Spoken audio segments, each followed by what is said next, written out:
One thing we have not solved as neuroscientists is two things. One, why it is that people need to tell other people their dreams, because other people, unless it's a trained therapist, aren't useless for helping unless they have intense knowledge of the symbolic representations in your life. We should all be doing this ourselves.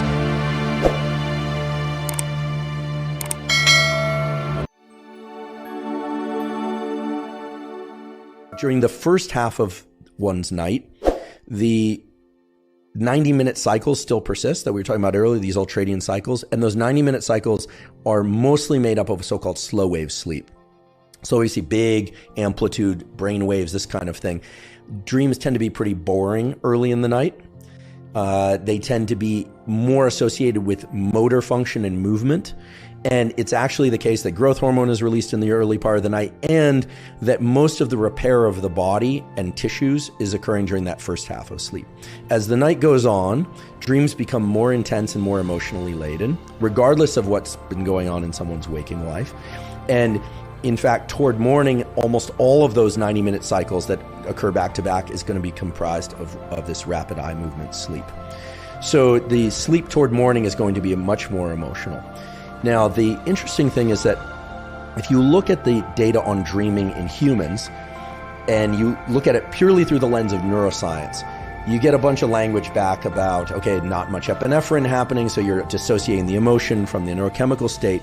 If you look to the psychology literature, which I do, or you read a book like Memories, Dreams, and Reflections by Jung, or you start to look at some of the kind of hybrid work, which is psychiatry, which of course are MDs that are grounded in physiology but also think psychoanalytically, I think they're really on to something with this idea that dreams are basically a time in which the ordinary sequence of life events is converted into heuristics, shorthand symbols. And the brain loves symbols in the daytime too, right? We don't walk around parsing every angle of every object. The way the visual system works is that the recognition of your face, for instance, there's a brain area that I've seen you many, many millions of times, billions of times probably, and I recognize you immediately as Jay Shetty because there literally is a neuron in my brain that's a Jay Shetty neuron. We know this, right, from recording from brains of people that recognize people, right? If I met some of your staff today, lovely people, for the first time, now those neurons exist for them.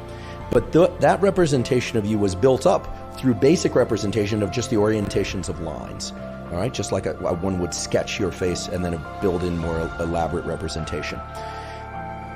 The brain represents things in symbols in a very abstract way. So without going down too far of a rabbit hole, if I were to, for instance, say, you know what, Jay, I'm going to play artist today, of which I'm not, and I'm going to draw your face. And I did my best to draw your face and showed it to you. You'd probably say, oh, that's not great, but you'd probably recognize some of the features. Yeah. But for instance, if I decided that I was going to put your eyes in a different location, eliminate your teeth, put a bunch of tattoos on your face for fun, and show you this, and you'd say, that doesn't look anything like me. And I say, but that's my abstract representation of you. It turns out that the brain represents everything in the external world as a shorthand abstract representation. And in dreams, the reason that we tend to, for instance, replace people with animals or objects with different objects is because the brain is thinking more in terms of the relationships between objects than it is the objects themselves. And so this is where dream analysis gets a little bit tricky. So the analysts would say, for instance, I had a dream not that long ago where I was being chased by two animals. It was a bear and a wolf, a very salient dream for me. And turns out that bear and that wolf, I realized only later that day. I was walking around, I'd gone for a swim in the ocean, got out of the ocean, and I turned to someone and I said, oh my goodness, I know what that was about. That was about these two children that are now in my life and I thought they're chasing me like they need something from me. And it opened up an entire conscious discussion about that. So in my mind, these children were represented as animals, not because children are always represented as animals, but probably because it was the feeling that they were impinging on me and they're lovely children, but nonetheless that they're impinging on me. So the point is not my dream. The point is that dream analysis always has to take into account that the brain operates in symbols where objects are replaceable and there are only relationships between objects.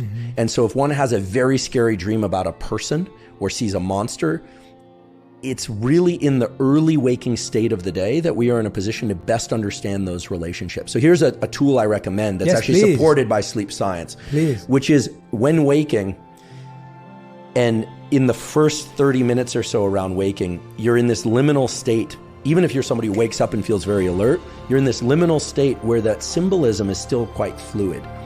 I highly recommend that people try and not bring in too much new sensory experience if they want to understand their dream. Stay lying down with your eyes closed. Maybe tell your partner or if someone else you live with, if you live with somebody, that you just need a few moments, and just try and move about your day in a way where you're not trying to solve the dream, but you're also not bringing in a lot of new sensory experience, because in that moment you actually stand a chance of parsing what that relationship is. And this is something that psychoanalysts understand. This is something that, believe it or not, clinical hypnotists understand. Bring people into a state of deep relaxation and be able to capture that transition between the sleep and waking state. Well, so there's physiology that we know, and then there's the psychology of this. And just to make it very clear, the brain thinks in symbols in the daytime and in dreams, in waking states and in dreams. It's all symbols.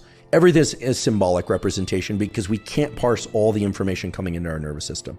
But because the nervous system's main job is to make really good predictions, to basically do statistics. Like when, for instance, as a child, one of the first things you learn is that objects fall down, not up. So the first time they see a helium balloon, it's like awe and excitement. That awe and excitement is the release of neurochemicals that teach the brain sometimes objects fall up, so to speak.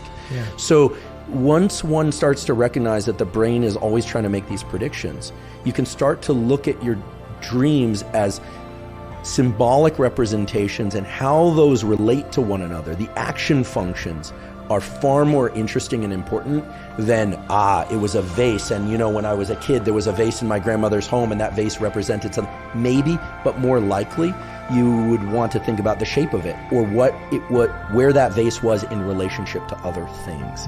Because that's how the brain works. It makes predictions based on context. Yeah. I hope that's helpful to people. If there are other theories of dreams, and I'm certain that